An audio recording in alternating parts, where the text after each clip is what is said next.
Hussein returned to his room, made a fire, and started boiling the black beetle claws and shells in a pot. Without tools and know-how, he could only use the most primitive methods to process the shells and extract the geno essence. The shell of a sacred blood creature would take more than an hour or two to cook. So Hussein covered the lid and took out the black crystal to take a closer look. Still, no clues whatsoever. Suddenly, Hussein caught a glimpse of the caged green-scaled beast the size of a civet cat in the corner of his room and suddenly had an idea. Like black beetles, this green-scaled beast was an ordinary creature. Hussein used to prey on them and bring them back to cook and eat to increase his geno points.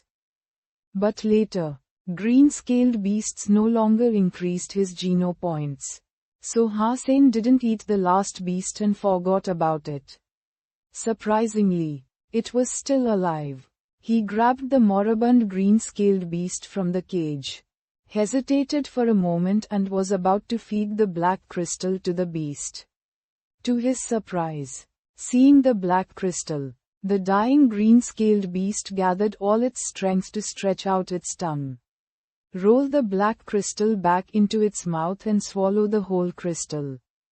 There is indeed something magical about the black crystal.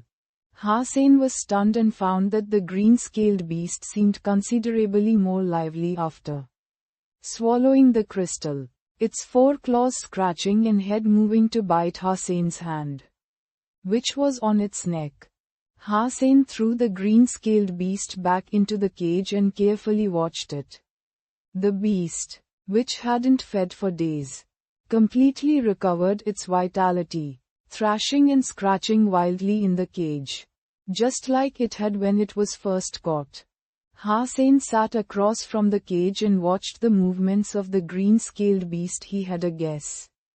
And if he was right, he might have obtained something incredible, something more exciting than a sacred blood creature. But Hussein was afraid he was wrong. So he could only stare at the green-scaled beast anxiously, hoping to see the change that he desired. Hussein nervously stared intently and did not realize that he was starving until he smelled bone broth from the pot. Looking at the time, he noticed almost 24 hours had passed. Rising to check the black beetle shell in the pot, he saw the golden color of the shell had been boiled off and the broth had become golden. It smelled so good that the hungry young man's mouth watered. About to scoop up a bowl of soup, Hussein suddenly heard iron breaking from the cage of the green-scaled beast. He quickly turned around and saw the green-scaled beast had bitten off an iron bar of the cage and stretched out his head from the inside. Its light green scales had now completely turned a dark green color. Its teeth had become sharp and the tips of its four claws were like iron hooks. The beast was about to come out of the cage. Hussein was pleasantly surprised and pulled out the dagger from his waist. He rushed to the front of the cage and stabbed the dagger into the lower belly of the green-scaled beast with a turn of hay. Dagger. The green-scaled beast stopped struggling. Primitive creature green-scaled beast killed. No beast soul gained. Eat the flesh of the primitive green-scaled beast to gain 0 to 10 points randomly. The strange voice sounded in Hussein's mind and left him stunned. Primitive green-scaled beast. Primitive creature. So the crystal can really make these creatures evolve. Hussein was overwhelmed with joy and did not know how to react. After a long time, he suddenly cut open the green-scaled beast with the dagger and uncovered the crystal as big as a pigeon egg. Taking no heed of the blood on it, he kissed the crystal twice and then wiped it clean, holding it in his hands like it was a great treasure.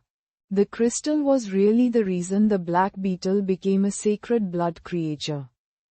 If the green-scaled beast had continued to evolve, could it have become a sacred blood creature too? Hussein almost dared not think about it, because it was just too amazing. He was so excited that his hands were trembling while holding the crystal. He bit his tongue and cried out of pain so as to know that it really was not a dream. After remaining excited for quite a while, Hussein carefully put the crystal away, gobbled up the shell broth, and gained another sacred geno point, bringing his geno point count to 8. Without tools and means, his primitive method couldn't extract all geno essence from the shell, but it was good enough that he gained one sacred geno point. Hussein realized that he had gained a sacred blood beast soul of a black beetle when he killed a golden black beetle, and he quickly accessed his profile. Hussein, not evolved. Status, none. Lifespan, 200 years. Requirements for evolution, 100 geno points. Geno points gained, 79 geno points, 8 sacred geno points. Beast soul gained, sacred blood black beetle.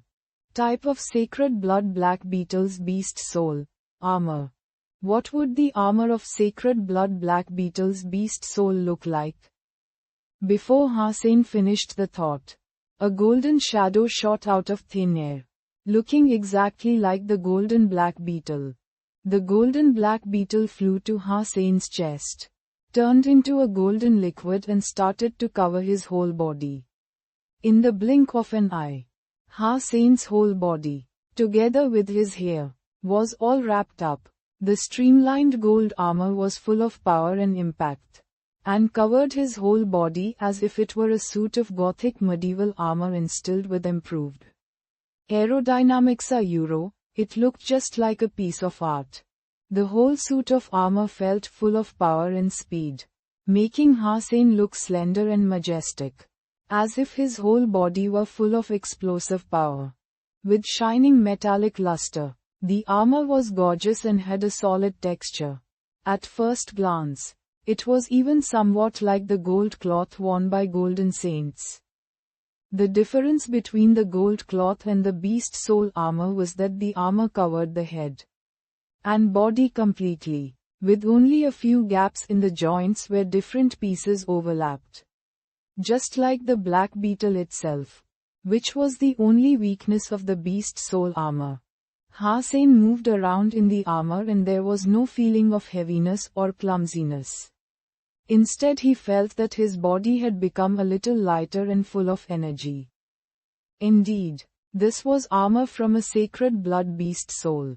It is way more gorgeous than the ones from primitive beast souls that I often have seen at steel armor shelter. Hussein felt ecstatic. He used to envy people in armor of primitive beast souls and had never thought he would get a suit of a sacred blood beast soul one day.